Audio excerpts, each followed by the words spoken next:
മണ്ഡല പുനർനിർണയം 2056 വരെ മരവിപ്പിക്കണമെന്ന് സ്റ്റാലിൻ വിളിച്ചു ചേർത്ത ചെന്നൈ സമ്മേളനം. എംപിമാർ അടങ്ങുന്ന കോർ കമ്മിറ്റി രൂപീകരിക്കും. മണ്ഡല പുനർനിർണയ നീക്കം പാർലമെന്റിൽ യോജിച്ച് തടയും. ജനാധിപത്യവും ഫെഡറൽ ശിലയും സംരക്ഷിക്കാനായാണ് പോരാട്ടമെന്നും സ്റ്റാലിൻ വ്യക്തമാക്കി. ചെന്നൈ യോഗത്തിൽ 13 പാർട്ടികൾ പങ്കെടുക്കുന്നുണ്ട്. കേരളത്തെ പ്രതിനിധീകരിച്ച് മുഖ്യമന്ത്രി പിണറായി വിജയൻ യോഗത്തിനെത്തി. ഈ ആവശ്യം ഉന്നയിച്ച് രാഷ്ട്രപതിക്ക് നിവേദനം നൽകും.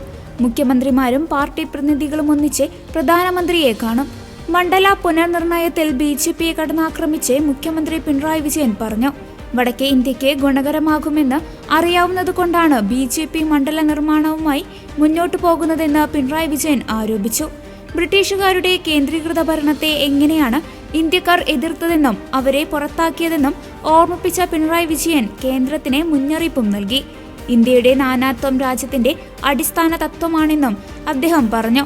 സാംസ്കാരിക ഭൂപ്രകൃതിയെ പാർശ്വവൽക്കരിക്കുന്നതിനെതിരെയും അദ്ദേഹം മുന്നറിയിപ്പ് നൽകി.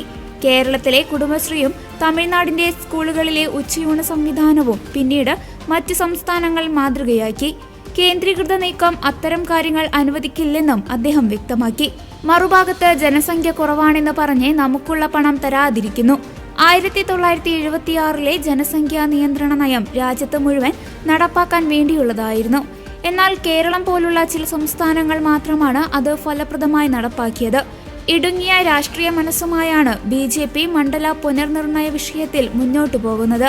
നമ്മുടെ തലയ്ക്ക് മുകളിൽ തൂങ്ങിക്കിടക്കുന്ന വാളാണ് ഈ മണ്ഡല പുനർനിർണയമെന്നും പിണറായി വിജയൻ പറഞ്ഞു.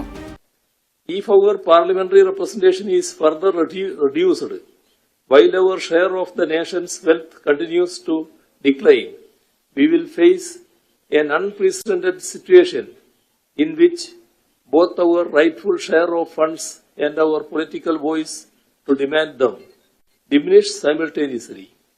It is in the recognition of the gravity of this issue that we, that is Kerala, Tamil Nadu, Andhra Pradesh, Telangana, Karnataka, Odisha, West Bengal and Punjab, are now uniting in protest. We are gathered here at the invitation of the Honorable Chief Minister of Tamil Nadu, Thiru M.K. Stalin, to mark the beginning of our coordinated resistance by forming a joint action committee. The Union government's actions, from fiscal policies to language policies to cultural policies to now even the fixation of representation, are destabilizing India's federal system and democratic framework. This cannot be allowed to pass.